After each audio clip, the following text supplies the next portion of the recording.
Good morning. Good morning. How's everybody doing this morning? We got September 30th today. It's about 8:45 on the Pacific Standard Time. Y'all know what it is, man. Good morning, nation. I hope everybody's doing well today. Let me see if I get that thumbs up real quick to make sure the audio and the visuals are good. This is a little random Good Morning Nation, man. What the hell? Let me see if I get that thumbs up real quick. I just gotta make sure that the audio and visuals are good. This is a random Good Morning Nation, honestly, because I don't go live on Thursdays mornings.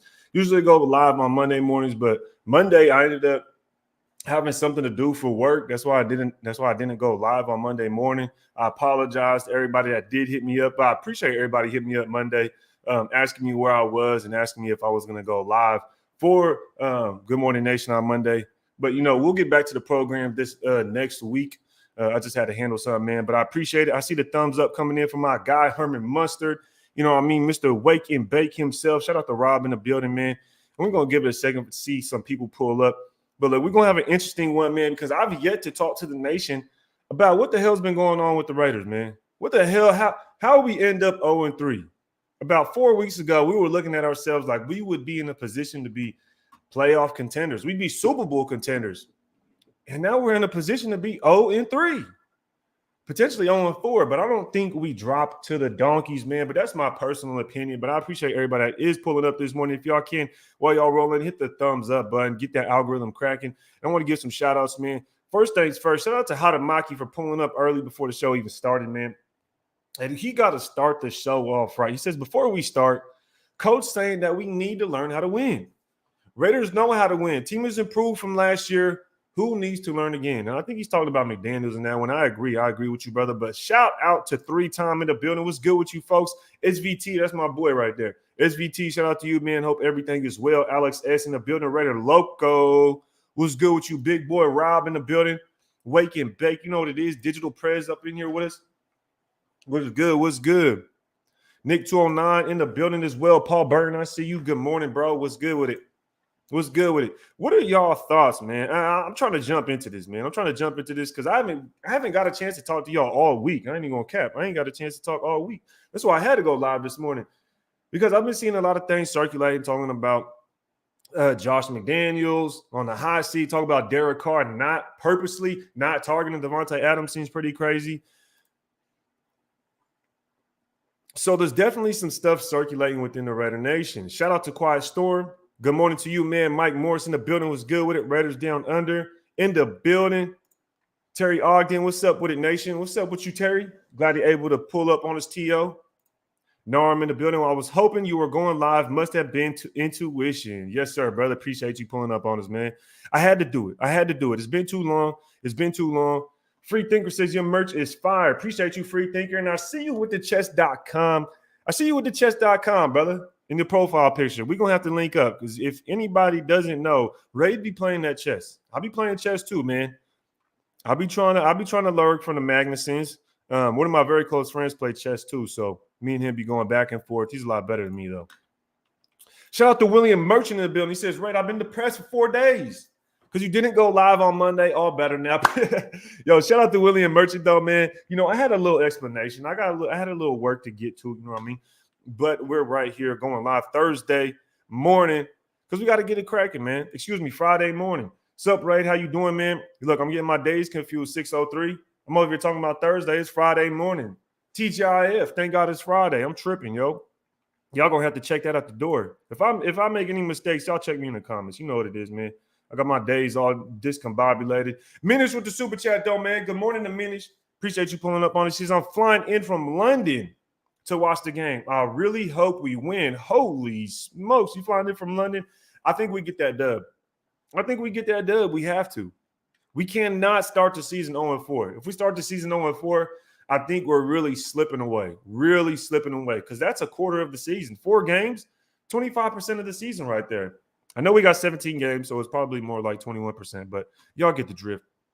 Team Raider in the building was good with you, man. Salute. Appreciate you pulling up on us, man. Ray Love was good with it. Raider Nation for life pulled up on us. You know what it is, man. You know what it is.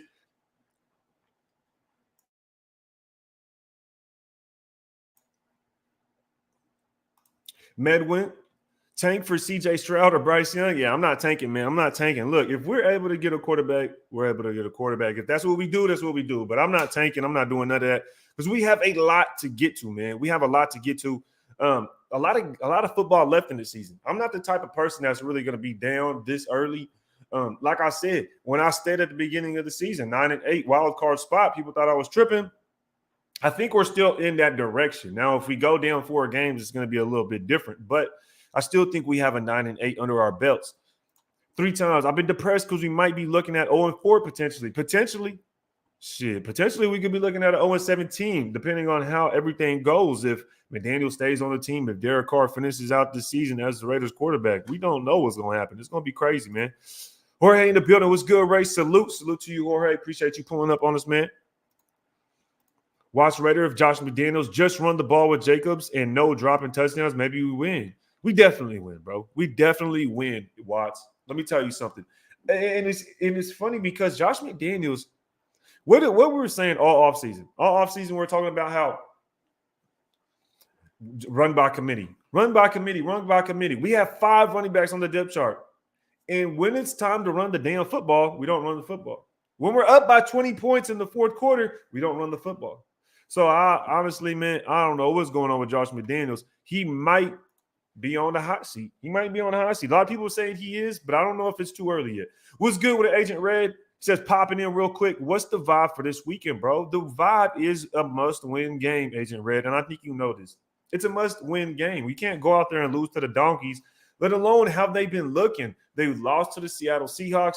The only reason they beat the 49ers is because Jimmy G's a damn fool. And we got a better quarterback than the Niners. But their defense is solid. So we're going to have to buckle down on defense when it comes against the Broncos. And we're going to have to really let it happen when it comes to our offense. Our offense needs to put up more than 30 points, bro. It's unacceptable. I don't really blame anything on the defense. Everything's the offense's fault, in my opinion. Cheers, Worthy in the building. Good morning to you. What's good with it, bro? Appreciate you pulling up on us, man. Rob says dabs, micro doses, and good morning, nation for breakfast. Yo, yeah, that man said micro doses. Yeah, micro dose, man. You're gonna be out here. You're gonna be out here on a good one. I'm not mad at that, man, though.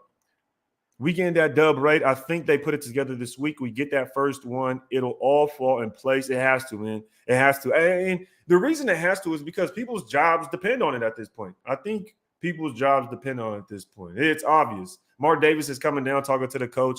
People are being questioned whether or not Derek Carr is not targeting our best offensive weapon on purpose. People, we're going to see a lot. Minister with another super, though. He says, my main concern is Josh cannot motivate men. Is he a beta male? You know, this is something I was thinking. I was walking my son to school earlier, and on my way back, I was thinking, what are we going to talk about on the show? I had an idea already of what we're going to talk about. But something that came into my head was like, do we have a leader of men on this football team in the right positions? Is Derek Carr a leader of men? And I feel like Derek Carr has proven he could be in that position because, I mean, every multiple years in the past, we've seen Derek Carr, you know, go out there, lead a group of men, a football team. Made it to the playoffs last year. We made it to the playoffs 2016. We've had a lot of rough times, and he was still able to go out there, be able to produce something. But is Josh McDaniels a leader of men, or is he more like a beta male? And I hate to use that term because I don't like that beta or alpha male.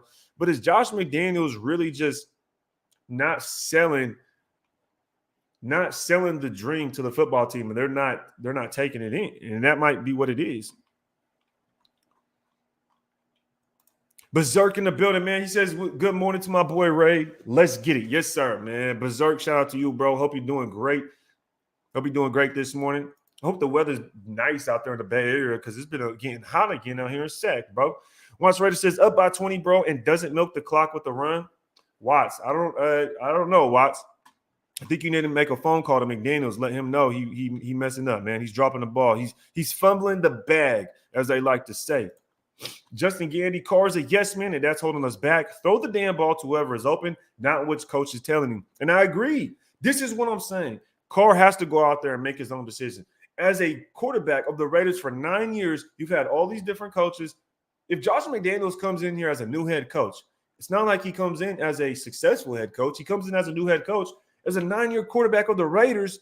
Bro, you should have precedence, maybe not full-blown precedence to say what does happen, but you should have say-so and have the audacity to say something to the head coach and be like, this is who I'm going to throw it to. No, we need to run this play. I'm going to check out of this, and I'm going to run the football, which I feel like Derek Carr wouldn't mind running the football in the past, but now we'll go out there and throw the ball 4 times in a row and end up punting it. So I'm honestly not sure what the hell is going on with Derek Carr and Josh McDaniels. Maybe that relationship isn't as good as people think, but as a 9-year veteran, Derek Carr has no excuses to be able to go out and produce. But I do want to bring up some things. I want to start getting into the show a little bit, and I want to talk about some injuries. So let's go ahead and hop into the injury list. If I can find it, where the hell did my injury list go? Here it is right here. Here we got the injury list, y'all. Let's go ahead and take a look at the injury report real quick and just see what do we have on the table for us, because as far as the secondary, we're pretty banged up. And the most important name on this list is probably Nate Hobbs, y'all. Nate Hobbs limited in the concussion protocol, so we're going to have to take a close eye on that one, as well as Trayvon Merrick is on here, and he was limited as well. But I think he is. Looks like Trayvon Merrick may come back. Nate Hobbs, I don't know so much. So what does that mean for the Raiders, though? What does that mean for the Raiders? How do y'all feel about this secondary right now? Based on these injuries, Nate Hobbs, concussion protocol, Trayvon Merrick could potentially come back. And then you have Rocky Sin, who is limited, but looks like he's not going to be able to play. How do y'all feel about this secondary going into week 4 against the Denver Broncos? Now, first things first, our starting 2 corners are out. Our starting 2 corners, Rocky Sin, well, actually, our top 3 corners are out. You have Anthony Averett, who's on IR. He was our starting corner across from Nate Hobbs. Now Nate Hobbs is out, and then you get Rocky Sin. Those are your top 3 guys that are out, potentially out of this game coming up. So you'll have Sam Webb, Amik Robertson, and who else? Sam Webb, Amik Robertson. Who else is going to be playing that corner? Who will be that number 3 corner? So I want to see what's going to be going on with this secondary, because it is slim pickings. It is slim pickings right now. Agent Red says we're going to miss Nate Dogg big time. Yes, we're going to definitely miss Nate, because right now he is currently one of the top corners in the league. One of the top corners in the league. And I've seen the statistic, and I don't know if I still have it up here, but it was saying how Nate Hobbs has a PFF grade of 90.3. And he is one of 4 corners to have a run grade of 90 or higher. And then his coverage grade, he is still amongst the top 10 in coverage as a cornerback. And now he's playing a corner not only on the inside, but the outside. So Nate Hobbs is officially, in my opinion, a top 10 corner. You could arguably say he's a top 5 corner at this point, and we'll be missing him against the Broncos potentially. There's a very good chance. So going into this game, we have a very slim defensive back group. Raider Room says 6th overall corner, Nate Hobbs. I could definitely go with that. Real Mama says he's nervous about this game coming up. I would be nervous too. I ain't gonna lie, man, because it's not like our defense was already great or anything, but the fact that our defensive line, I feel like our defensive line going into this season was what we wanted to produce. You get Chandler Jones, we already have Max Crosby, but it's the interior of that defensive line that's failing us. So if they're not able to get to the quarterback, these guys at the defensive back level are going to definitely struggle, especially when you have guys coming in. I know Sam Webb did well in the preseason. Amik Robertson's been doing well himself throughout the season through his starts. But again, it's not Nate Hobbs. It's not Anthony Averett and Rocky Sin. These guys are all starting caliber corners in the league. Now we're taking guys off the practice squad to bring them up. And that's not a good sign. Definitely not a good sign. Dragon Hendricks with the super. Shout out to Dragon Hendricks. Appreciate you pulling up on us. He says, what's good, Ray? What's good with you, Hendricks? You know what it is, man. Appreciate you contacting me on IG, asking me about Monday. It really means a lot when you guys do contact me. You know what I mean? It just goes to show that, look, the work does not go unnoticed. So I appreciate you, Hendricks.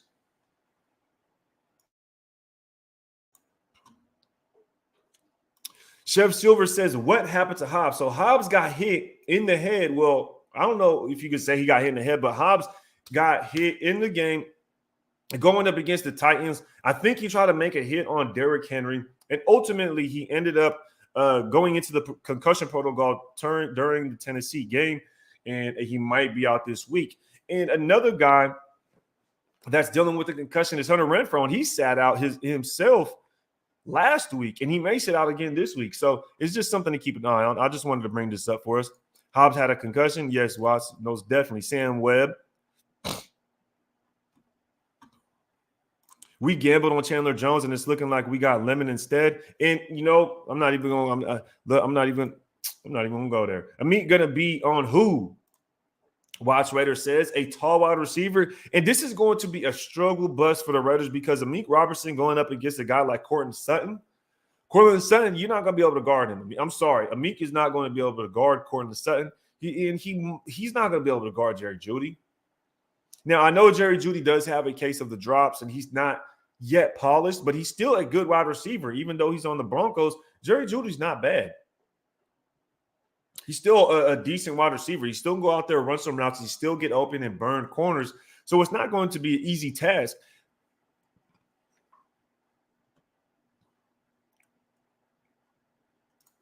Agent Russ says pressure on Russ will help our young DB. Somebody find Chandler Jones. And this is kind of what I was saying earlier, Agent Red, is the fact that we should be leaning on this defensive line, right? This defensive line with Crosby and Chandler Jones, the DB should be feasting.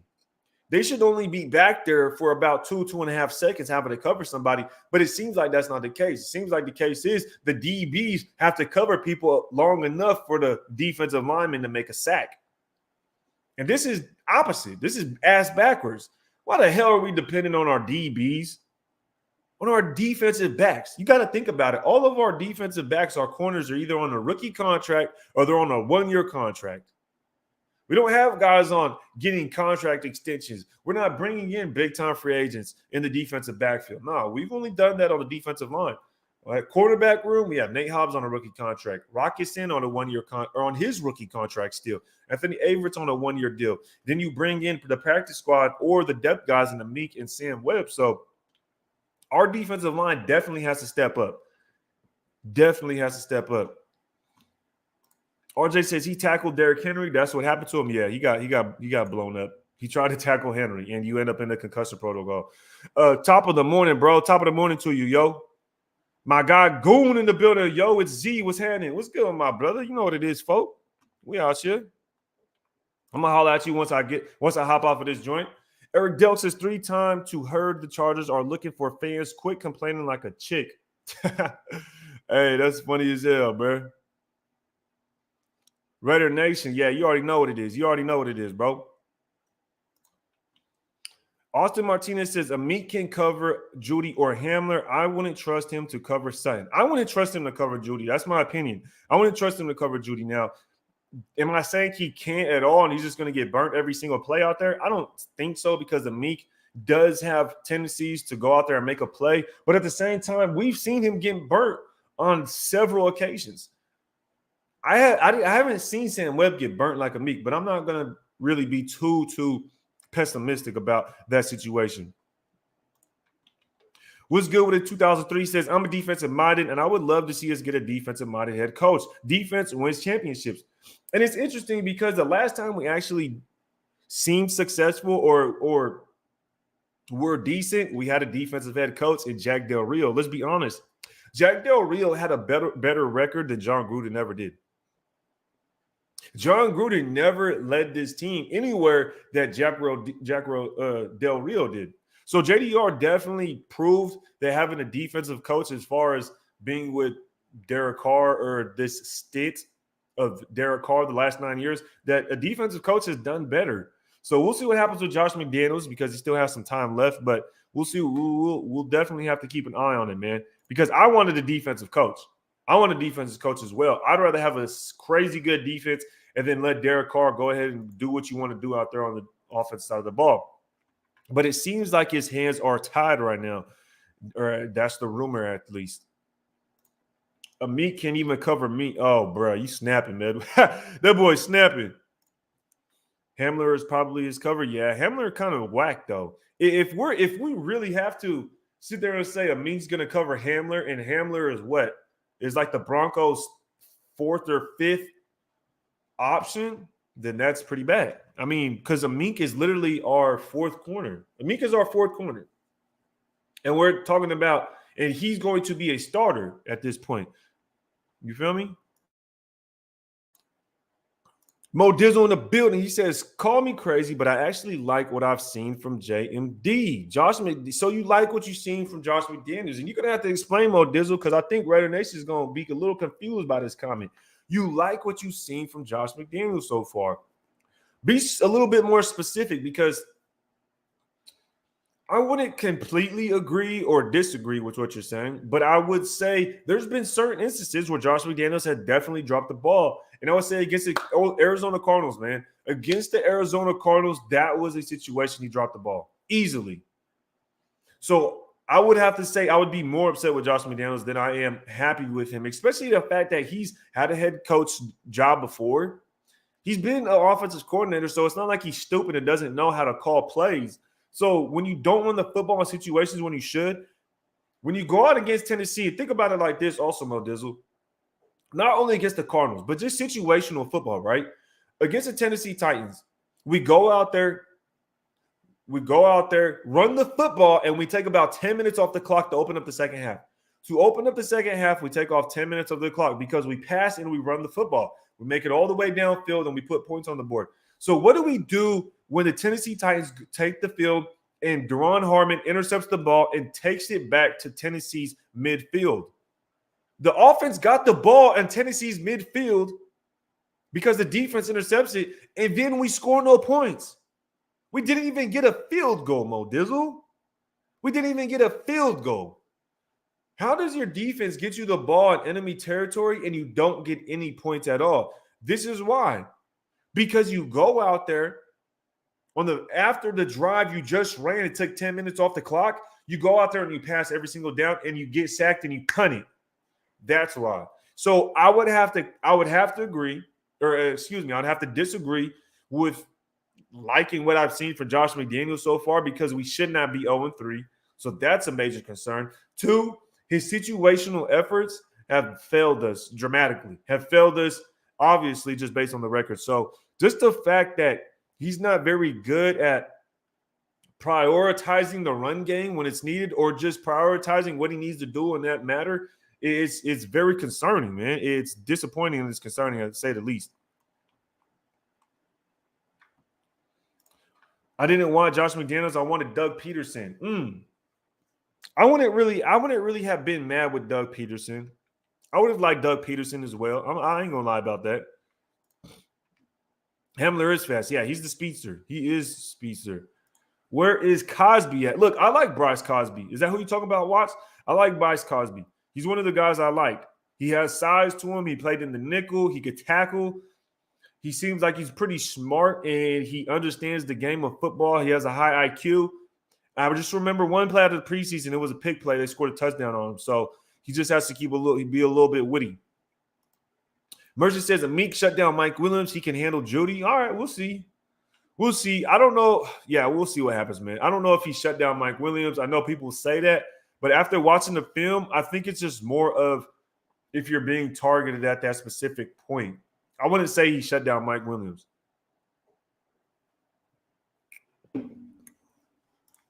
Robbie in the building. He says, I bet if we win these next 2 weeks that Mark Davis gets a stupid dope balls fade with Yo, Robbie, you wildin', RK.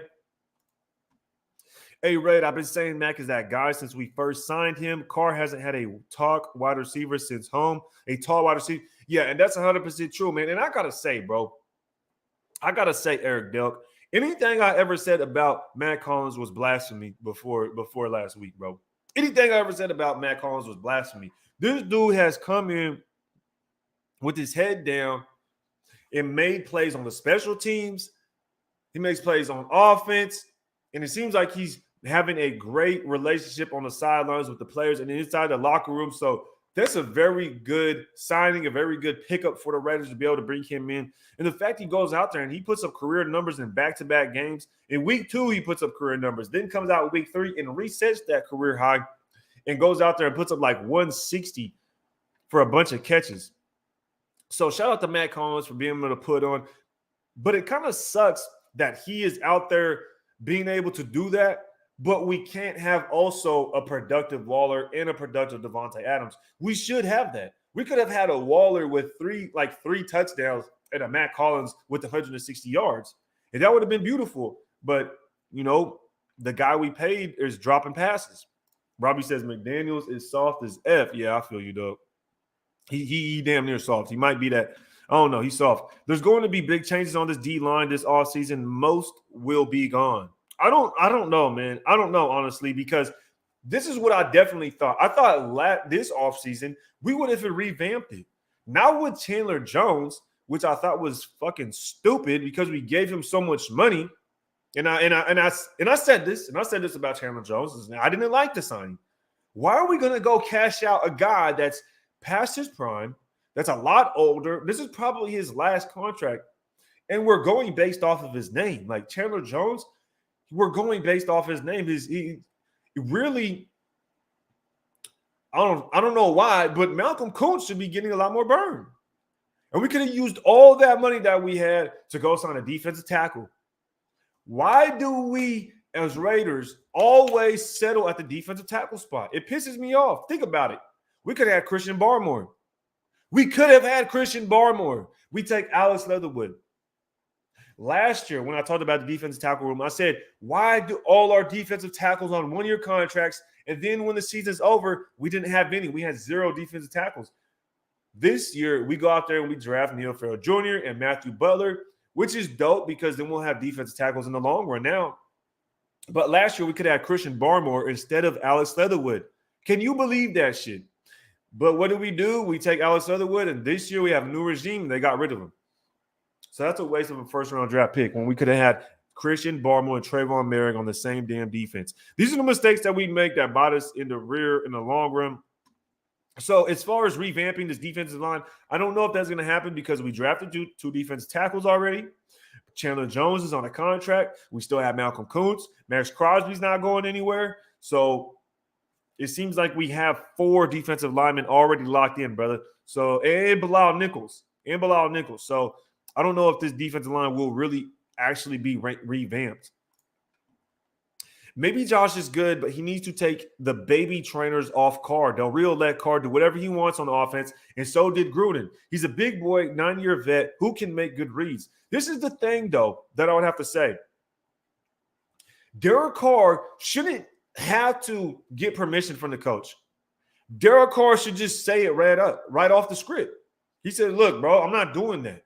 We're up 20-7 in the fourth quarter.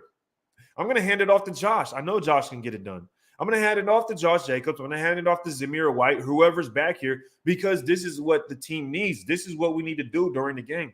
Derek Carr knows this. But because Derek Carr is a yes man, but because Derek Carr doesn't like to be looked at as somebody that kind of gives like that pushback against his coach. He's not that kind of guy that's going to create confrontation. He tries to stay away from any type of confrontation. And it's like, bro, sometimes you need that in order to build a bridge, in order to create that relationship, in order to create the bond to where it's like now we can get shit done. But Derek Carr does not have that. He doesn't have that spirit in him. I don't think Derek Carr has that spirit in him anymore. Too much of a yes man, and Josh McDaniels is taking advantage of it, it seems like, because he's just calling whatever he wants. Carr goes out there and runs the play, and it's like, at some point, Derek Carr's got to do something. Frank White says Carr got to be a better leader. I've seen Tom Brady snap on McDaniels plenty of times. Yeah, and it's not even – and I agree. Tom Brady was willing to say something to McDaniels. And this is where Carr – I think has that problem. And we've just talked about it. We just said it. I'm not going to repeat myself. Carr just needs to have that fire. Carr needs to have that juice to where it's like he's going to snap on McDaniels and say, bro, that is stupid.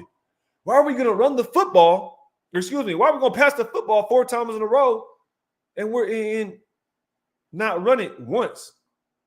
I don't know. I don't know what's going on with Derek Carr. Agent Red says, yeah, you have to get points there. You have to get points, bro. And people will sit there and say it's something about the defense, but it's like, bro, they got an interception and gave the offense the ball back, and they didn't even put no points on the board. As Gruden said, I want better execution. Exactly, bro. And it's crazy because I was watching that video not too long ago, and it just got me hyped, bro. It almost made me like want Gruden back, even though not a big fan of Gruden. But it definitely made me think about just the fire Gruden at least had compared to everybody else. Rose says, where is Kuntz at? And this is kind of what we were talking about earlier. Why is Patrick Graham putting Kuntz on the back burner? I'm trying to figure this out. Why is Kuntz on the back burner? I have yet to hear anything about Malcolm Kuntz come from Patrick Graham saying, oh, we want to save Kuntz, or we're trying to do this, or we're trying to do that. And I see Bauer, and it's like, why is Bauer getting the reps in as much as reps as Kuntz? Has Kuntz not deserved the reps? Has Kuntz not came in and put in the work, showed on tape in the preseason that he could get to the quarterback, that he could be productive? So I'm not really sure what's going on with Malcolm Kuntz. And I agree, Rose, where's Kuntz at? You know, we definitely need to and not only that, not only Kuntz, I want to just say where's Kuntz specifically. I would also say, why aren't we rotating our defensive linemen? Like, why aren't we putting Max and Chandler Jones and switching sides? Like, have them swap sides sometimes. Now, I do see on film that Max Crosby will line up next to Chandler Jones and in like a kind of I would say the 3 gap, right next to Chandler Jones, and Chandler Jones will be on the outside. But at the same time, it's like, dude, we need some more rotation. We need a lot more to mix up this defense so we can continue to build. Why says Carr keeps saying that he's going to follow whatever Josh says. Now, if Josh grows some brains, he will feature Jacobs, but he wants Carr to be Dan Marino. And that's a good point. That's definitely a good point. But what I would definitely say is this is on Carr again. Like I don't care what Josh McDaniels says, bro. Carr has to step up. He has to step up. No backbone on Carr. Yeah, I agree. There's no – I would agree, bro. There's no – Carr has to – it's Carr trying to be teacher's pet. Exactly. That's a very good way to put it. A teacher's pet. A teacher's pet. Pretty much is how I see it. Pretty much is how I see it. A teacher's pet. Mo Dizzle says, Chargers game. Hold on. If y'all can, we got over 200 people in the building, y'all. Can we get over 150 likes? That's all we're trying to do. Get over 150 likes. We got over 200 people in the building. What are we doing, y'all? What are we doing? That's crazy. That's crazy. We got 74 likes, 76 likes now. And we got over 200 people in the chat. Oh, man, y'all got to go do your Dougie. Go make a play. Do your touchdown dance and hit the like button. It's free. It's free. I'm up here sweating my ass off. And y'all can't hit the like for me? Come on, let's get it, man. Let's boost that algorithm. Shout out to Mo Dizzle, though. Let's get back to it. Chargers game, 2 bad interceptions by Carr. Could have been big gains, 1 for a touchdown, and the one that was behind Wall on the drag route. All 3 were open, just bad throws. Look, the Chargers game was on Derek Carr. Derek Carr didn't have the best game against the Chargers. But if we want to go back and talk about the game, let's talk about it. The Chargers game was on Derek Carr. He had a bad game. Could we have still won? Yes. Could have Darren Waller made that catch that was a little behind him? Yes. But at the end of the day, Carr had a bad game. Against the Cardinals, Josh McDaniels had a terrible game. Josh McDaniels coached us into the ground. He coached like shit. Now against the Tennessee Titans, our receivers, in my opinion, it was Josh McDaniels' fault, and it was Darren Waller's fault. So I feel like the blame really goes around to the whole team, and there wasn't enough cohesion. There was a lot of contracts being thrown around, but not enough freaking play on the field, not enough practice apparently. We just throwing money everywhere. So for me, I would have to personally say last game was on Waller. The second game was on McDaniels. The first game was on Carr. That's just how I see it. So it's hard to blame one person. But at the same time, McDaniels and Carr are the quarterback and coach. And those are the 2 that are always going to get the blame. We know this. We know this. Eric Dell says Carr is still learning the system. That's why he's doing exactly what McDaniels tells him. Until he figures that out, it's on McDaniels, though Carr did look like he had more control last game. For me, it's more about Carr being a veteran. Carr's not a rookie anymore, right? Like, Carr's been in the league for 9 years. Now, one thing I will say is that he's had to learn how many systems has Carr had to learn so far? 6, probably 6 systems now, 5 or 6, because he's had the same offensive coordinator multiple times. So I think it kind of goes hand in hand. So I think he's had multiple offensive coordinators, but at the same time, 9 years, you need to start out hot. I don't care. You need to start out hot. Merchant says, here's a theory. Why we pass so much? On paper, we match up better with pass than run, but I say running will make us an even better matchup in the pass. And I agree. We need to run to open up the play action pass. But one thing, if you watch the film, and for those who don't know, if you guys want to become a member, go ahead and join the membership. All you got to do is see that join. It's the best way to support the channel. I dropped the All-22 film on the members live. I dropped the entire film last week. I think I dropped the defense against the Chargers. This past week, I dropped the offense against the Cardinals. And then this week, I will drop the defense against the Tennessee Titans. So if you guys want to check that out, go join the membership and support the channel. Best way to support the channel. And you get that All-22 film access of the Raiders. But if you watch the film, McDaniels will call freaking plays where it's a play action pass and one receiver goes out. And it boggles me. And it really boggles my mind. Like, how do you only get one receiver out to pass to and leave everybody to block, and we still let defenders through? No wonder Derek Carr has nobody to throw the damn ball to. There's only one guy out there and 4 defenders. So some of the plays are kind of whack when it comes to the play action game. But if we did run the ball more, it would open up the pass. I mean, it's just theory. It is definitely a good theory. Dan Marino talked a gang of shit, though. See, I don't really know about Dan Marino's gang. I just know about how he played. I don't really know if he talked a lot of shit. But if he did, then Derek Carr need to be Dan Marino. That's the point. Broncos Stampede. I told y'all Derek Carr is average quarterback at best. Come on, Broncos Stampede. You wouldn't even know what an average quarterback even looks like, dog. Get the hell out of here. You don't even, Bronco come in here and say he's an average quarterback at best. You don't even know what an average quarterback looks like. Right? You don't even know what a good quarterback looks like. So what is you talking about? Coming in here and talking about the average quarterback at best. My God, you realize y'all haven't had a good quarterback in the last, 2 decades? Carr's worried about his job. Have a good day. Yo, Psycho Jackal. I'm not even going to lie, bro. That's what I think it is. This is why Carr listens to his coach, and he's such a teacher pet. And this is why I say that Carr is a coach killer, because he is going to do what the coach says, so then the coach doesn't bench him. If Carr does everything the coach says, then the coach isn't going to be able to be like, oh, I'm going to bench you, or I'm going to do this. You're playing like shit. No, he's not going to be able to, because Carr's probably doing exactly what the coach wants. So then the coach goes back and has to look in the mirror like, dang, he's really putting me in a corner. He's doing exactly what I want.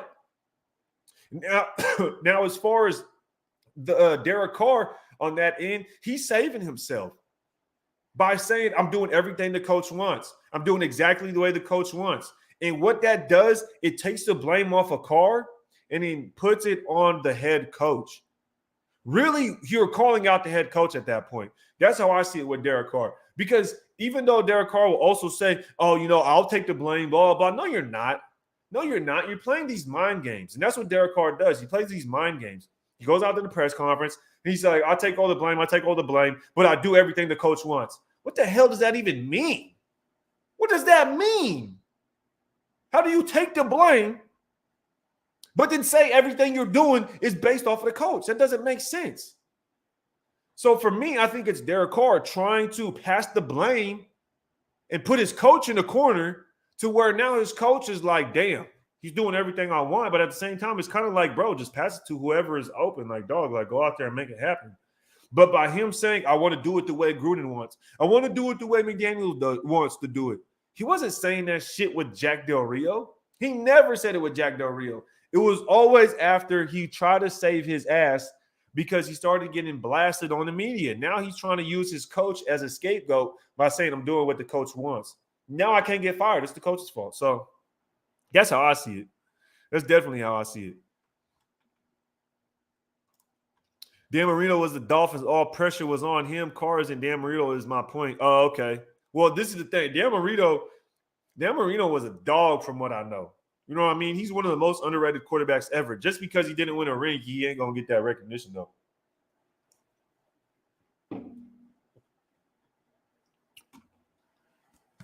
Woo.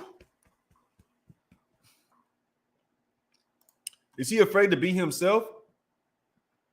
I don't know. I don't know if he has an identity crisis. I don't know if he has a personality thing, but Derek Carr definitely passes the blame. Coach won't bench Carr. F that fool. No, this is the thing, though. This is just probably my theory. This is probably just a theory of mine, right? I could just be sitting out here blowing smoke, but that's how I see it. Whenever Carr goes out there and says that, oh, I'm doing exactly the way the coach wants me to do it. I'm going through my progressions and doing it the way coach. I feel like he's passing the blame. Like that's him passing the blame. And it's like he'll sit there and say it after he tries to take the blame. And it's like, bro, you're playing like both sides of the fence, dog. Like you're not really taking the blame when you say I'm passing it and I'm doing what the coach wants me to do exactly. And it's like, bro, you sound like a fool. How's doing what coach says being a coach killer? If anything, that's showing y'all clear as day if the coach is ass or not. Well, this is the thing, Element Pro. What quarterback does everything the coach says? What good quarterback does everything exactly the way the coach says? That's all I'm going to say. That's all I'm going to say. Not only that, what about a veteran with a new coach, Element? A veteran quarterback that's been with the Raiders for 9 years gets a new new head coach. And you're going to listen to everything he says. You're not going to change anything a bit. You're not going to push back a little bit. Like, come on, dog. There's no way. So, Element Pro, this is what I'm saying. This is an analogy. You're working somewhere, right? You're working somewhere. You've been there for 10 years. 10 freaking years, bro. And then some new guy comes in, right? You're the manager, but then a new guy comes in. He's another kind of manager or whatever. Let's not act like the quarterback doesn't have any freaking say. The quarterback gets paid the most nearly on the team and has a lot of say. Touches the ball every down. Are you going to tell me that you've been there for 10 years and you wouldn't say anything to the new manager that comes in that's never managed before? You wouldn't say anything at all. You would do exactly everything they said. That's a bunch of bullshit. That's horseshit. I wouldn't believe that. I wouldn't believe that at all. He's not taking the blame. That's all y'all do is blame him. He for sure takes it. No, he don't. He don't take the blame because this is taking the blame. Taking the blame when they say I'm doing everything exactly the coach wants. Taking the blame would just be I need to go out there and make better plays. I need to make it happen.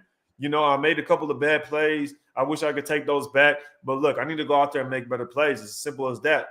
The coach calls the plays. I want to run out there and run the play the best as I can and make a play. That's it. You don't say I'm doing it and I'm throwing it to where he wants me to put the ball. You're throwing it where the coach wants you to throw the football? How does the coach know where to throw the football on any given down? They don't know what the defense is running. You don't know what the coach doesn't know what the defense is running. Once the ball snaps, once the mic goes off, the coach has no idea. So Element Pro, it's not, and not only this, Element Pro, you can't come up here on Raid the Tape on my YouTube channel and tell me he always gets the blame when last year I was defending his pansy ass all year. All year I defended Derek Carr. All freaking year. Every single time, every single game I defended Derek Carr. And people in the chat could vouch for this. People in the chat could vouch for this. So to say Derek Carr doesn't get enough blame, that's he's not taking the blame. Like, bro, he's being a pansy ass, bro. Like, let's quit it, man. 9 years in the league, you get a new head coach. We have a better team. Who cares who the coach is? Who cares who the coach is? Go out there and make this shit happen. Aaron Rodgers won with freaking Mike McCarthy as the head coach. Like, bro, like let's make this shit happen. When you're a good quarterback, it doesn't really matter who the coach is. You're going to still perform. You're still going to perform well. Let me catch up to the chat, though, man. Getting a little bit behind. Minutes with the Super, though. He says you're right. He knows, and the team knows Josh not working, and he is telling you indirectly. That's what I'm saying, bro. It's he's playing mind games, dog. He knows how to word the sentences. So, like, come on, man. That vet experience should be able to bail you out instead of doing the system thing all the time. Exactly, bro. He's just like, bro, come on, man. He says that every week. Exactly. Every single week, I'm doing exactly what the coach wants. He's doing that to save his ass. JC, you did exactly, brother. I defended Carr a lot. Renegade in a pro. This isn't about proving that he's ass. He's shifting blame, and he should be taking that what McDaniel calls, and you make the decisions. That's some rookie excuse bullshit. Exactly, bro. That's what I'm saying, Raider Gabe. That is rookie excuse bullshit. You're a 9-year veteran. Like, do we hear any other veterans getting new head coach or any coach at all and say, I'm doing it exactly the way the coach wants me to do it? I mean, Ryan Tannehill, for freaking goodness sakes, had to go to counseling, and he didn't blame his coach. Like, let's get real, y'all. At what point are you going to sit there and say, well, you know, it's on me at this point? Like, it's just on me, but I don't know. Raid used to have some wars over DC last. Exactly, bro. Exactly. I've defended Carr for a good amount of time to be able to come up here and criticize Derek Carr. I defended him to the lengths last year. Okay, with some very good debate. So I'm not really trying to put him down, but I've already defended Carr. Now it's time for me to be able to criticize him, all right? I'm trying to win. Right, I'm gonna be real. I didn't mess with you at first because I thought you were a Carr fan, not a Raider fan. You talking some real spit right now, though. Look, it's funny though, because if I defend Carr, some people don't like it, and then if I don't defend Carr, some people don't like it, and that's okay. You know what I mean? At the end of the day, like you said, I'm a Raiders fan, bro. I'm not a Carr fan. I'm a Raiders fan. Okay, you guys should know that. I've criticized Waller, I've criticized Josh Jacobs, and I'm praising Josh Jacobs. I criticized Matt Collins before he even played a snap, and now I gave him his flowers. I said I was wrong, right? I defended Carr all last year. This is the season of no excuses. I said throughout the all season, I went live multiple times. My thumbnail had Derek Carr, and it said no excuses because I knew this is the most pressure Carr has to be under going into a season with nothing but weapons. Are you kidding me? This dude has Waller, Renfro, Adams. We know who Matt Collins is. Josh Jacobs, Zamir White. What is the excuse? What is the excuse? There's no excuse. There's no excuse. So there comes a certain point that we have to hold this man accountable. And this is the last season for Carr. It's got to be the last season for Carr, in my opinion, if he doesn't step the F up. I want to look at Derek Carr's contract because if I do understand correctly, Derek Carr's contract is chalked up to where if he doesn't, that we can get rid of him damn near next year, right? Someone correct me if I'm wrong. Okay, so this is it right here. I'm going to pull this up. Actually, because if Derek Carr doesn't do good this year and we get a new head coach next year, I can see Derek Carr be gone. I can see Derek Carr gone. This would be the year, in my opinion. Or not, maybe not gone, but traded. If he doesn't retire, whatever it's called. So after this year, if we were to let go of Derek Carr, there would be a $5 million dead cap, which really isn't nothing right here, which really is not nothing, you know, especially compared because he's going to be a $35 million cap hit. So this year he's a $20 million cap hit. Next year he's a $35 million cap hit. $35 million, nearly double this year. Then he goes to 44.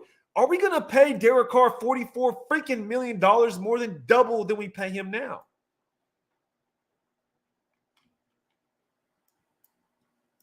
That's insane. Nearly double than what we pay him now. I would not pay double for Derek Carr for what the hell we're getting. I wouldn't do that. That'd be insane. I'm gonna go ahead and let Element Pro get his I wanted to see what Element Pro was saying because I definitely wanted to get his thing. Yeah, cool, Ray. The tape was defending him. Who else? Nobody. 90% of y'all blame him for everything. Yeah, I agree, Element Pro. Look, this is the thing, Pro. You know I defended him. Me and you, we was on the same team as far as defending Carr. Now it is time to start putting his ass to the fire. Because think about it, Element. What's his excuse? What's his excuse? Like, really? You know, like he has Devontae Adams, the best receiver in the league. The excuse used to be not having a number one receiver. Now he has one. So it's kind of hard to really have any excuses. Reezy Rock says coaches give you 2 plays based on coverage, runner pass, audible. It shouldn't be that hard post 9 years. Post 9 years, it really shouldn't, bro. It really shouldn't. Carr said football is third in his life. What is it? Family, God, and then football or something like that? Family, God, and football. He took blame for one game. For game one, did he not? What are you missing now? Well, for me, I would have to say he would have to take blame. As far as Carr, we just need to win. It's not even about Derek Carr's play anymore. It's more about him just taking over the game. Because at a certain point in time, you have to take over the game. And when you have the weapons we have, you expect your quarterback to take over the game. We're in the AFC conference, y'all. We're in the AFC conference. Do you guys think we have a defense that's going to go out there and completely shut down Josh Allen? Do we have an offense that's going to completely shut down or a defense that's going to shut down the Ravens? I'm just confused on what people think we're going to have to really face and go against when you make the playoffs. Hello? When you make the playoffs, you have to play a fucking team that actually wins football games. A quarterback that goes out there and puts it on. Josh Allen has 10 touchdowns. Lamar Jackson has 12 touchdowns. These guys are in the AFC. Patrick Mahomes is going to wipe us on the floor like a mop if Derek Carr doesn't step up. It's going to be on Derek Carr. Who are we going to depend on? Who else? Who else are we going to depend on as Raider fans? Josh McDaniels? Who else do you trust on this Raiders team to go out there and win games for you? So at this point, all it is going to be on Carr. Minnie says he isn't doing that because they don't want Josh. He isn't doing that because they don't want Josh. Ooh. They don't want Josh McDaniels as the coach. So you think Carr is purposely that's interesting. If you're saying what I think you're saying, I don't know if Carr has that in his character to really do that, because that's kind of like blackballing. I'm not gonna lie. That's kind of like blackballing. That's kind of like blackballing. That's tough. Why does the scheme have to be complicated when Gruden had one of the most complicated offense? McDaniels put more on the effing plate. Yeah.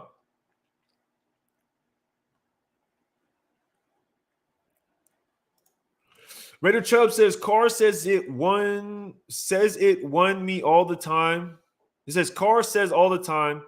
Oh, Carr is, I don't know what you're trying to say. Carr takes the blame all the time and fans get mad. Now he's blaming others and fans are getting mad. Make up your mind. I don't think fans are getting mad because he blamed himself in the past or whatever the case may be. I think it's more about the situation of the football team. And this is where you can't defend Carr anymore. This is what I'll say. Before, it was because the defense was bad. And the defense now isn't that great, but it's competent. If the defense gives you the freaking Raider Chubbs, if the defense gives you the ball on the 31-yard line in the enemy territory and you come up with 0 points, Raider Chubb, whose fault is that if you pass the ball 4 times? You pass the ball every single down and the defense got an interception and puts it on the 30 of the Tennessee Titans and you get 0 freaking points, not even a field goal with one of the best kickers in the league. And you're going to sit here and say that it's not Carr's fault. I don't give a shit if we pass it or if we run it. At the end of the day, Carr's the last one to touch the damn ball on the offensive side of the ball. You have Devontae Adams and Darren Waller on the same field. On the same field. What is the excuse? What is the excuse for Carr? I'm confused. Last year, I defended his dumbass every game because we didn't have shit. We was rotating guys for Deshaun Jackson last year. We had Zay Jones come in. And we made a superstar out of Hunter Renfrow. This year, we get Hunter Renfrow back. We bring in the best receiver in the league. We give Darren Waller a freaking contract like everybody was complaining about. Sign Darren Waller, sign Darren Waller. We got all these guys. We traded for Devontae Adams. Where's the excuse? Where is the excuse, Chubbs? I love you, by the way, Chubbs. I love you. We're all Raider fans at the end of the day. Don't think because I'm getting hyped, I'm mad at you. Don't think that. For those who ain't never been on the channel, see me hyped, well, welcome to Raider Tape. But at the end of the day, when it comes to Derek Carr, things get sticky. Okay? Things get sticky because this mother effer has been with the team for 9 years. And this is the year of no excuses. I don't give a shit what else is going on. I don't care if Josh McDaniels' system is complicated. I don't care if Josh McDaniels calls a certain play. Derek Carr needs to grow a pair of nuts. He has one of the best receivers, one of the best tight ends. Go out there and make a play happen. I don't care. Make a freaking play happen. It's that simple. It's that simple. He says, God bless our First Amendment, right? Shout out to you, man. Shout out to Alex Ez, yo. If D-Wall caught those key passes, we wouldn't be having this conversation about Carr. I agree 100%. I agree 100% with you. I criticized the hell out of Darren Waller. Y'all heard me criticize Darren Waller. I wanted to trade Waller. This was just me. I wanted to trade Waller because I didn't think we needed Waller. I didn't think we needed to sign him to a big contract. We've done great with every tight end that's been here. We were passing to Michael Rivera. Do y'all not remember we had Michael Rivera? We were passing to him. Jared Cook had his best year with the Raiders. And he's played with Drew Brees, Justin Herbert, and multiple other quarterbacks. Aaron Rodgers. His best season was with Derek Carr. So I didn't think we needed Darren Waller. Darren Waller is a great tight end. But just because he's a great tight end, I thought we could have traded him, got a lot of capital. We could have got Devontae Adams and got our first-round draft pick back. Easily. Someone would have gave up a first round for Darren Waller easily, and we would have saved the money. That was my idea. People hated me for it, but I'm not mad that we signed Darren Waller either because he's a great player. So either way, it's fine. I wanted to go ahead and trade Darren Waller, especially after we got Devontae Adams. It would have worked out, especially when Darren Waller was holding out, saying his hamstring hurt, and he missed out on practice. So now the chemistry is off and he's dropping passes in the game. I don't know. Call it what you want. I see my guy in the building. What's good with you, Nation? What's happening? Charm City in the building said, what people are forgetting is that we're fans of the Raiders. No one person is above the field. Exactly. And that's what I'm saying. And this is what people used to tell me last year when I defended Carr. They say, oh, you're putting Derek Carr above the shield. And for me, it was more of I'm defending him because he can be defended. At this point, if I were a lawyer, I'd be like, you got to find a new lawyer, brother, because your case looks like shit. And the defendant would be Derek Carr. We know who was defending Carr because you can count on one hand who defend. Yeah, exactly. You can. Really, who was defending Derek Carr last year was me and Raider Honcho. It was me, Raider Honcho. I think even Spotlight was defending Carr a little bit last year. Some other guys were, but then they were wishy-washy and they kind of flopped on it and they kind of backpedaled on defending Carr. So I would say there was a few, but please, 9 years of abuse. Yeah. Call CPS because we're getting abused over here. We just some abused Raider children out here, man. I'm telling you. He says, now Brown's better without Watson. What's good, Tuggy? Good old Tuggy. Raider Lux in the building. He says, a real leader addresses his players after a 3-and-out, not in emergency meetings, tired of countless failed drives, and him just sitting alone after what the F. Yeah, that's what I'm saying, man. And that's a good point, Raider Lux, because every time you see him go back to the sidelines, he'll kind of just like pull his snap and he'll kind of like look around and just be like, It's like, bro, go talk to your offensive lineman. Go talk to your receivers. Do something to where you can go out the next drive and do something different. He'll just sit there by himself. So I agree, Raider Lux. I'm kind of tired of that as well. And I don't know if it's really Derek Carr holding his composure that he doesn't get frustrated. I don't even know if we can say it's him holding his composure. I think it's more of him just not giving a shit. And that's kind of what I would say. It's like it's him more of being like, because he'll say, oh, you can't be too high, you can't be too low. But at the same time, it's like you just don't give a shit sometimes, in my opinion. Because when we win, he be high. Let's not act like he don't be high. Like he don't be out there super hyped. But then when we're losing, he's just kind of like his body language is whack. So I definitely understand. Carr didn't play bad last game. His teammates let him down in crunch time. 100%.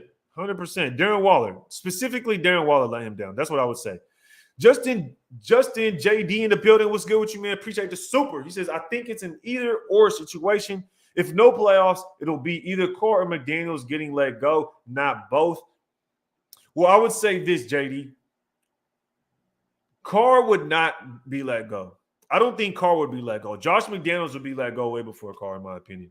Josh McDaniels is the one not only coaching this football team, but also putting us in situations to where we're losing games instead of winning. That's what I think, right?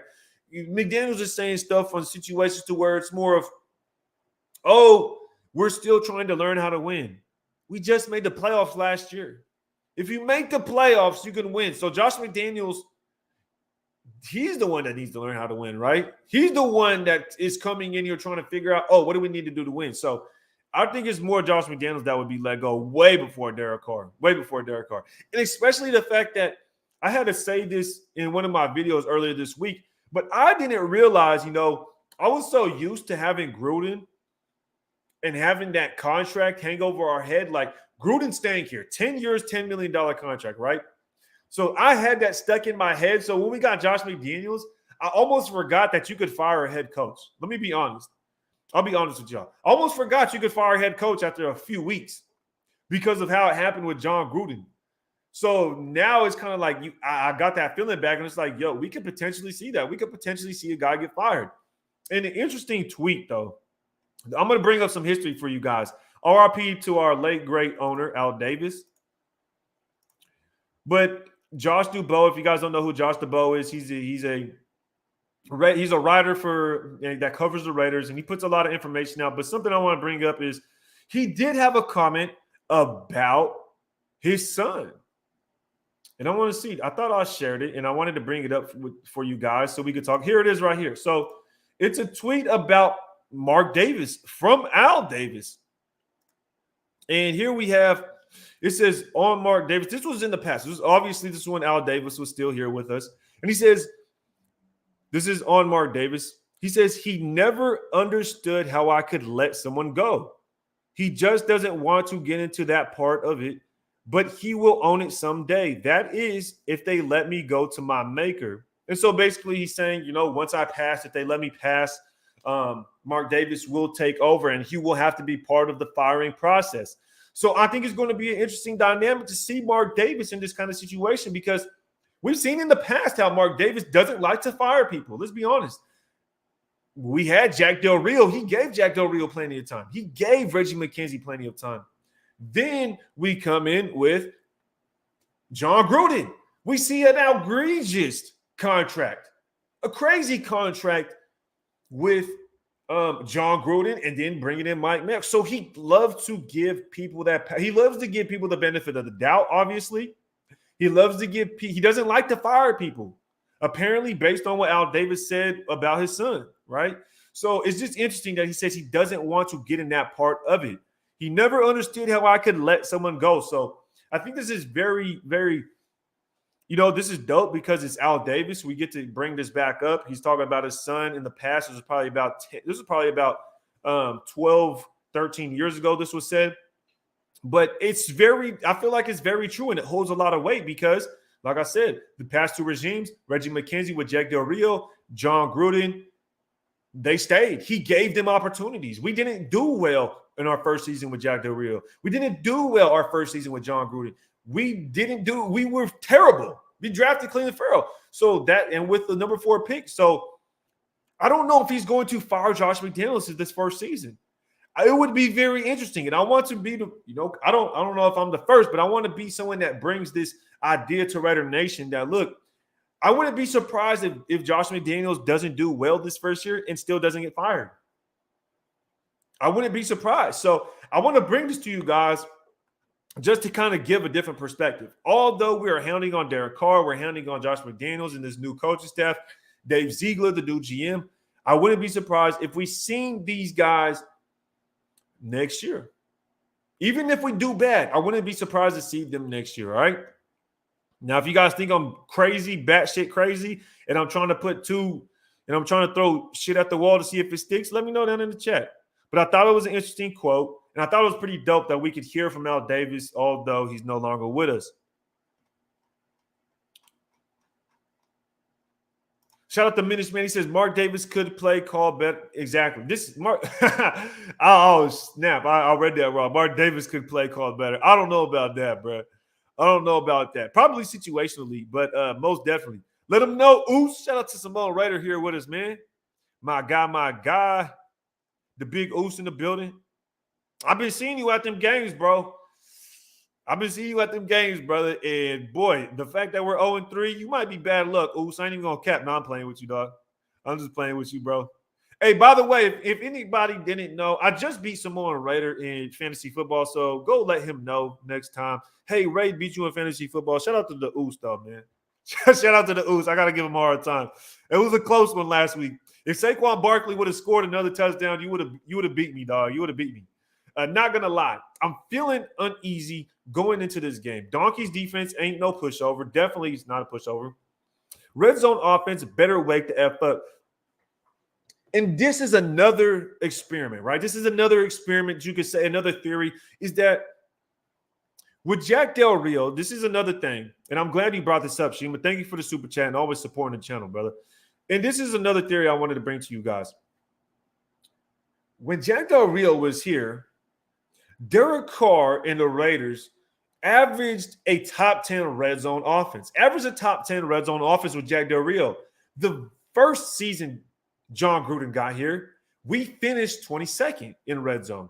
And then the next season we finished 26th, I believe, and then 22nd, and then 26th again. So we averaged like a 25th in red zone offense with John Gruden, and with Jack Del Rio, we averaged top 10. So I always thought, man, it had to have been John Gruden, right? Like, we were fine with Jack Del Rio. We were scoring a bunch of points in the red zone. Then John Gruden comes around, and we start failing in the red zone. And then this season, we're struggling in the red zone again. And it just makes me wonder, hasn't been Derek Carr this whole time? Is it Derek Carr that's making us struggle in the red zone? And it's hard for me to believe that, especially when I'm starting to see us do what we used to do with Jack Del Rio. I've seen us throw a bunch of fade routes to Devontae Adams against the Chargers. I've seen Darren Waller this past week against the Titans drop like 2 passes that would have been touchdowns. So not only that, our offensive line, guys, they can't run block for shit. They can't push the line. They can't open the hole for our running back to punch it in when we're close to when we're close to the touchdown, when we're close to the goal line.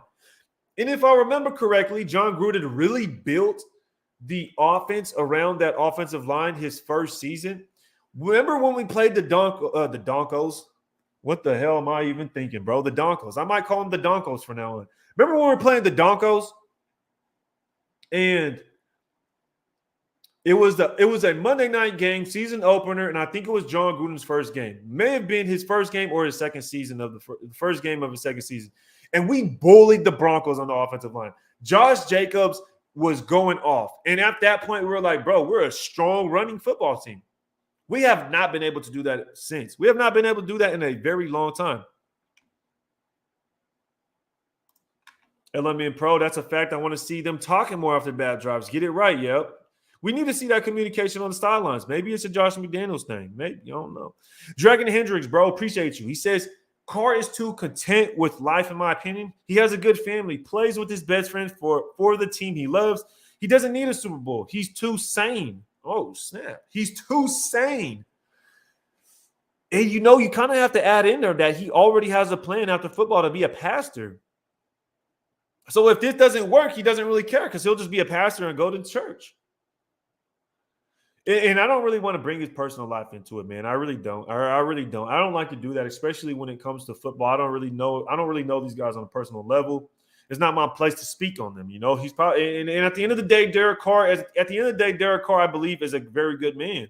I don't know him personally, but from what we understand, he's a good man. He tries to do all the right things.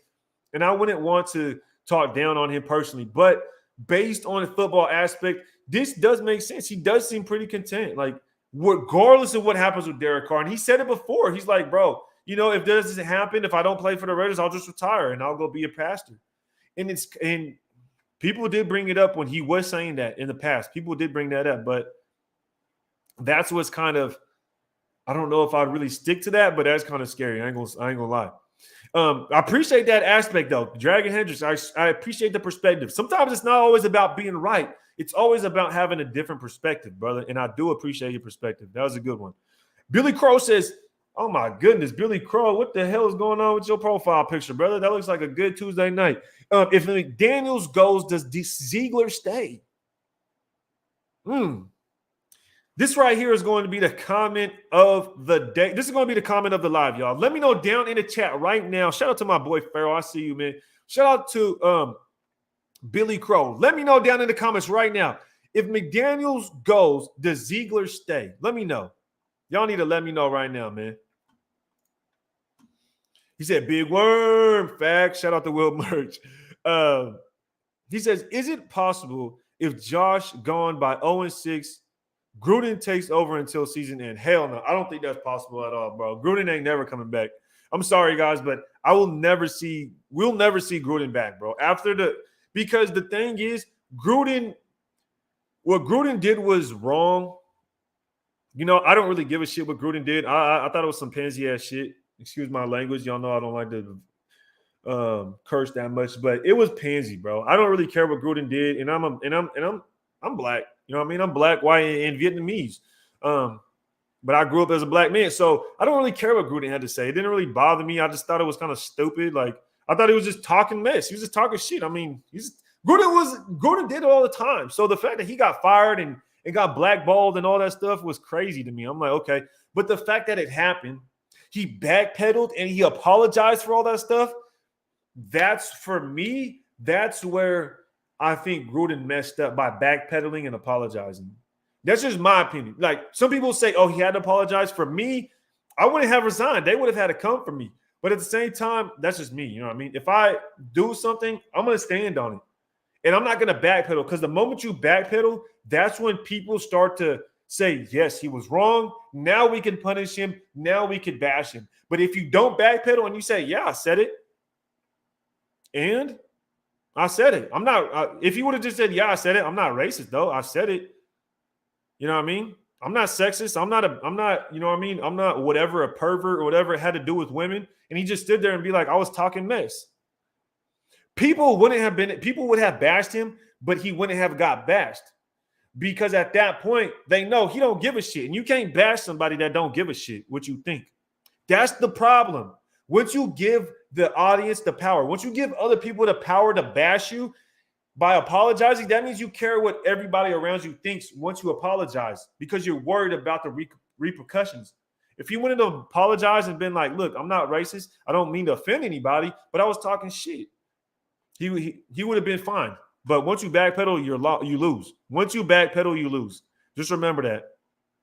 That's his life, bro. Once you backpedal on something, you lose. Trademark Donkos. Hey, is that what y'all was laughing at? I like that. Donkos. All right, man. We got something new in the works, man. We got something new in the making. We got the Donkos in the building, man. And this, you get the best names by accident. You get the best names by accident. You know what I mean? Call it what you want. Omar with the super chat. Shout out to Omar pulling up on us fashionably late. We've been here for over an hour now. If y'all can, hit that like button. Let's see if we can get 250 likes. We got over 250 people. Would love to see 250 likes, y'all. Let's get it. That's the mission today. You know what it is, man. Let's see how many likes we at right now, though. Let's see how many likes we at. We're at 150 likes. Oh, man, we got to get over 200 likes at least. What we doing, baby? Let's get to the Super, though. Bro, 40 million in dead cap, and we have no defense. Never have, never will. I was against getting Adams because we needed to address O-line, D-tackle. DC isn't the problem. This organization has been a joke. Last Super Bowl was in the 1980s, bro. Omar, I don't know how old you are, bro, but it sounds like you have a lot of animosity built up against the Raiders, right? Towards the Raiders. And I'm not mad at you, man, because I do too. And I agree with everything you're saying. I don't think we could pay Derek Carr $40 million or have a dead cap of $40 million for Derek Carr. I'm sorry, guys. I'm sorry. That is brutal. And if we go the next 2 seasons like this, to where what Omar is saying is we have a dead cap, or excuse me, it's not a dead cap of 40 million, Omar. It's a cap hit. It's a cap hit, not a dead cap. But we have a cap hit of $44 million for Derek Carr next year, and we expect to improve. We expect to bring in better defensive tackles. We expect to bring in better offensive linemen. I don't know if that's going to be able to happen. Because if we're paying him $44 million, I believe, if I'm not mistaken, that Devontae Adams' contract really kicks in heavy next year as well. Devontae, is it 2 ways? I know he spells his name a little bit different.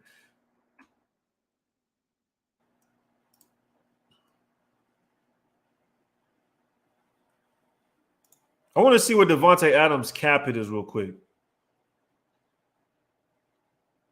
Las Vegas Raiders. Devontae Adams. So let's go ahead and look at Devontae Adams real quick, because if Derek Carr is getting paid $44 million next year, our cap hit. Oh, Devontae Adams ain't going nowhere, y'all. Devontae Adams is not going anywhere anytime soon. I didn't know Devontae Adams' contract looked like this. I didn't know this, guys. I'll be the first to tell you. I didn't know his contract looked like this. So Devontae Adams isn't going anywhere. He's stuck with the Raiders. He's here until his career is over. Do you guys see? There's a $42 million dead cap. This isn't a cap hit. This is dead cap. So next year, $31 million dead cap. Dang, bro. Devontae Adams is a Raider for the rest of his life. We pay him for $15 million next year, and then $25, and then $44, then $44. So their contract is gonna get restructured. This is crazy. Yeah. I don't even know what to say about that. I ain't gonna lie, I'm a little flabbergasted. Just the way that's drawn up. Holy smokes, bro. Yeah, Devontae Adams is staying with this team for the rest of his contract, and that's facts. There ain't nothing around that one, man. So we'll see what happens, bro. Derek Carr is going to get $44 million next year, apparently, and Devontae Adams dead cap. He'll be here with us regardless. So we'll definitely have to wait and see how that money plays out. Jay says, when the F we going to use T. Billy to open up the field? This is another situation that comes to coaching, because there's more than one guy that I feel is in a situation that we have yet to see them get enough burn. This is, like Jay says here, appreciate the super, T. Billy needs to get more reps. Why isn't Tyron Johnson out there opening up the field? I know Matt Collins is a big body guy, but what if we put Matt Collins on the outside, put Devontae Adams in the slot? Hunter Renfrow is hurt, guys. So why not use Devontae Adams in the slot while Hunter Renfrow's hurt? And put Tyron Johnson on the outside to beat their ass up over top. And let Derek Carr be able to air it out. Matt Collins on the opposite side of the field. So for me, it's just like, why aren't we utilizing the weapons we have? We have 5 running backs. We yet to see, 3 of them? And Zeus barely gets to play. So we really only see 2 running backs in Bolden and Jacobs. We have 5. We have all these great wide receivers. We only use Matt Collins and Devontae Adams, apparently. And then on the defense side of the ball, we yet to see Malcolm Koonce get really any good burn. So, we really got to, I don't know. We got a lot of weapons, and we're not utilizing the weapons we have, Jay. I don't know, Jay. Somebody need to smack Josh McDaniels upside the head and be like, bro, just go out there and utilize what you have, bro. Like, come on. John Smith says, support the content, dig the hat. Yo, I appreciate it, brother. If anybody wants to check out the brand, my guy John Smith, I appreciate you, man. But, yo, this is called Redemption Brand. This is a brand I got. Some people say it's my merch. Call it what you want, but it's a brand I started. Right now, we do have the black on black hats online, and we do have the white and gray, the white and silver. So if y'all want to check it out, go check it out. We do have the tees up there. I think the green is sold out. My fault. I think the green is still sold out, but we do have the blacks and the whites, of course. But I did want to say, stay tuned for the new hats that are going to be dropping, bro, because I'm going to be dropping the white and red hat, and then I'm going to be getting these back in stock here soon. So make sure y'all stay tuned, man, because these ones right here are probably everybody's favorites. This is my favorite. I ain't going to lie. Carr plays like a high school quarterback. Noah says, see what happened to Tua last night. Still want a running back. You guys clowning him for going down easy and too fast. He's only protecting himself. Look, Tua is an exception, though, Noah. Like, Tua's an exception. And Tua's not even a running quarterback, really. Like, Lamar Jackson is the quarterback that runs the most. People call him a running back. I don't see him out getting carted off on the field. I didn't see Michael Vick getting carted off on the field, but nobody's saying Carr needs to run. I'm not saying that. I'm not saying Carr needs to run. I never said that this whole thing. I'm saying Carr needs to lead. That's it. He says, bye-bye, Carr, not worth $40 million. Yeah, that's woof. I don't know about that. Right now, we have a dead cap of $40 million. Yeah, all them damn moves we made, bro. We cut a lot of players and a lot of players from the past that are still getting paid. Like, for instance, a Kenyon Drake, he's getting paid from us still. So stuff like that. Omar says, dead cap, $40 million right now, bro. Sheesh. Sheesh. I'm telling you, yeah. Some of these, I don't know. Tay with us through 2024. Exactly, bro. Some of these dudes ain't going anywhere. Agent Red says coaching, McTrash can't call plays and scheme players open all of a sudden. Yeah, it's just, and this is the thing. Maybe it's because he is the head coach.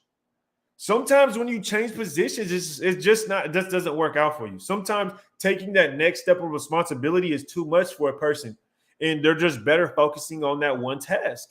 Maybe that's Josh McDaniels. He just doesn't look like a head coach to me, to be honest. Josh McDaniels. And I said that, and someone got mad and was like, what does the head coach look like? And I'm just like, I don't know. A leader of men? I don't know. Shit. He just didn't look like it. Raid, no one calling for Graham's head? There must be something up with Kuntz for not getting a lot of burn. And Merchant, I'm not going to say anything about Patrick Graham quite yet. But as far as Kuntz, someone needs to say something about the Kuntz situation. Like, why isn't Kuntz playing? Why is Chandler Jones getting all of the reps? Like, Chandler Jones is a little bit older. I feel like he could be out there for 60 to 70% of the reps and then put a young guy out there so he can stay fresh, right? Now, when it comes to Patrick Graham, I'm not very optimistic person. Y'all know I'm going to come up here and be like, yeah, the Raiders are probably going to go 9-8. Go to the wild card and blah, blah, blah. They got to show it and prove it to me. That's all I was pretty much the whole offseason. And when it came to Patrick Graham, what did I say? I said, look, Patrick Graham did well his first year with the Giants, right? Then the next year, they dropped down to like 26th ranked defense. Okay? So it was to me that we had to make sure to give Patrick Graham a benefit of the doubt to come in here and prove his own reign with the Raiders. We can't base it off what he did with the Giants because it was two opposite ends. One year he had a top 10 defense, and the next year he had a bottom 10 defense. So it's like, how the hell do you do that? Didn't show the consistency, so we have to give him a chance with this defense. And right now it's not looking that great. And I felt like we had way better football players than the Giants defense, like Merrick, Hobbs. Who on the Giants is Merrick? I don't think they have a Merrick. I don't think they have a Hobbs. I don't think they have they don't have a Max Crosby. You feel me? So it's just surprising that it's not as good.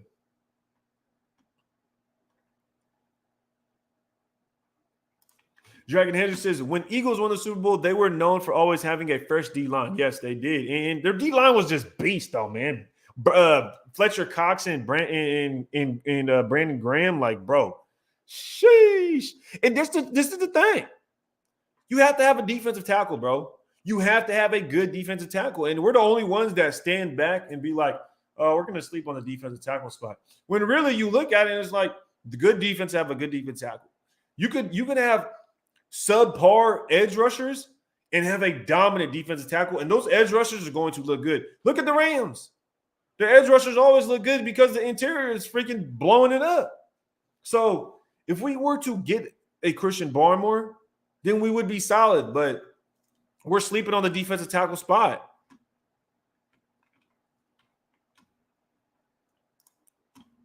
You drop that white and red. Yep, I'm gonna be dropping it here soon, man. But look, y'all, we are approaching the end of the show. We're approaching the end of the show. It's been a great one. But before anybody leaves, make sure to hit that like button. But I'm gonna do a giveaway. So nobody go anywhere. Y'all stay right here. I'm gonna do a giveaway. Give me 1 second. I want to think of a question, and the first person to answer is going to win a redemption hat. All right. Give me 1 second, all right? Don't go anywhere. Make sure y'all hit that like button. We're doing a giveaway for this Good Morning Nation. I'm going to be doing a hat giveaway. Give me 1 second. 1 second.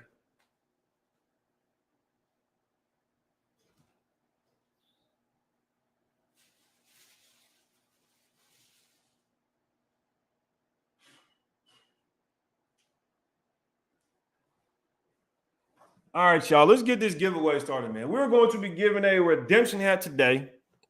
We're going to be giving a redemption hat today before the show ends because I just had so much fun. And I love the Raider Nation, man. This is just because, like, I feel like when people on YouTube or anybody in general, if they got a clothing brand, if they got merch, if they got anything going on, man, they got to do giveaways. Like, it's only right. It's only right. You know what I mean? Especially if you know how the merch thing work. And it's only just, you know what I mean? Give back. It's only to give back. You feel me? So let's come up with a good question. Let me think of a good question, man. Let's think about this one, man. Okay, let me Google something real quick. Let's see. Okay, I got a question. I got one. This gonna probably be a tough one. This might be a tough one. We'll see what happens.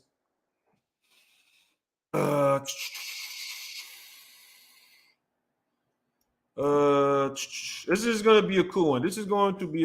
Let me see.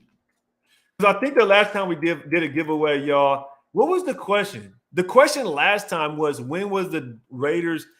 I think the question last time was when did the Raiders last have a top 20 defense? I think that was the question last time. That was a pretty good one. But this time we are going to be looking at the offensive side of the ball. So I'm going to ask an offensive question, okay? And the first person to get the answer right will win. We'll win the giveaway. So the offensive question will be, let me see. Where is the stats for, oh my gosh. Wow. That's terrible. Yo, we really need to step it up. 23, 22. Okay, almost there, y'all. Give me a second because I gotta find out. Okay, here we are. I got the question, y'all. Here it is. This is the question. Oh, I was just asking. That wasn't the question. Get ready, y'all. I'm about to ask the question. Mo Dizzle says, got 10 million cap. Who would you possibly trade for? I wanted to trade for Grady Jarrett, the defensive tackle for the Falcons before they signed him. But I would trade for a defensive tackle for sure. But y'all ready? Are y'all ready? So this is the question. When was the last time the Raiders offense finished top 10 in the red zone? When's the last time? D Payne. Look, I have been calling for Daron Payne or any defensive tackle from the freaking Washington Commanders, and we've yet to do it. Come on. When was the last time the Raiders offense was top 10 in the red zone? You got 2016. Nope. 2016 ain't it. 2003, damn, man. I mean, damn, we're not that good, but shit, that's a long time ago. That's about 20 years ago. 2016, Dragon Hedge, 2016. Y'all close. 2016.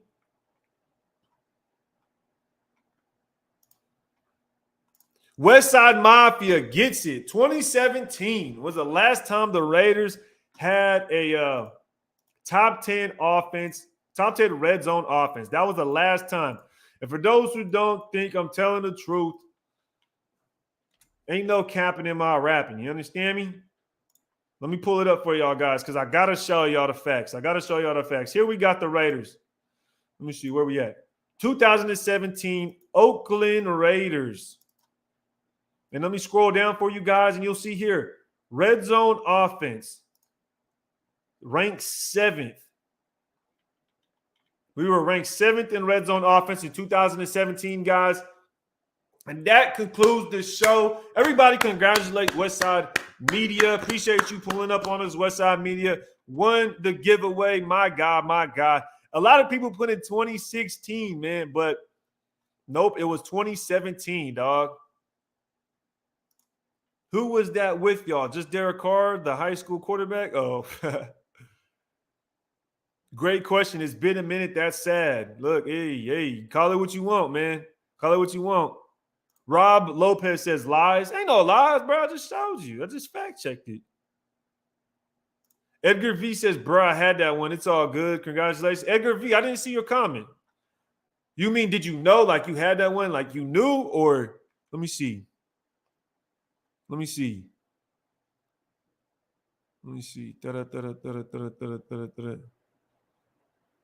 Al Gore, D-Pain. Okay, this is where I asked the question. Yeah, so Westside Media, boom. Yeah, Westside Media was the first 2017 I see, y'all. Was the first one I seen, y'all. So Westside Media, man, if you can, Westside Media, hit me up on Instagram and I'll get the hat out to you. Or you can hit me up. You can hit me on Instagram, Facebook, Twitter, or check my email down in my info box and just hit me up and I'll get that hat out to you, bro. I appreciate y'all participating. Everybody that pulled up, I appreciate y'all. Make sure to hit that like button, y'all, before y'all head out, man. Shout out to everybody that is a new subscriber. Shout out to all the members that pulled up and everybody that super chatted to support the channel, man. I appreciate y'all. Yes, sir. Congrats to Westside. He says, loving the cap. Yes, sir, man. Sam says, I was second, man. Hey, like a old legend says, man, if you ain't first, you last. If you ain't first, you ain't first, you last. You feel me? Bill Musgrave really worked with Carr. He did. Hey, but I appreciate everybody that pulled up, man. Until next time, y'all, ready to take.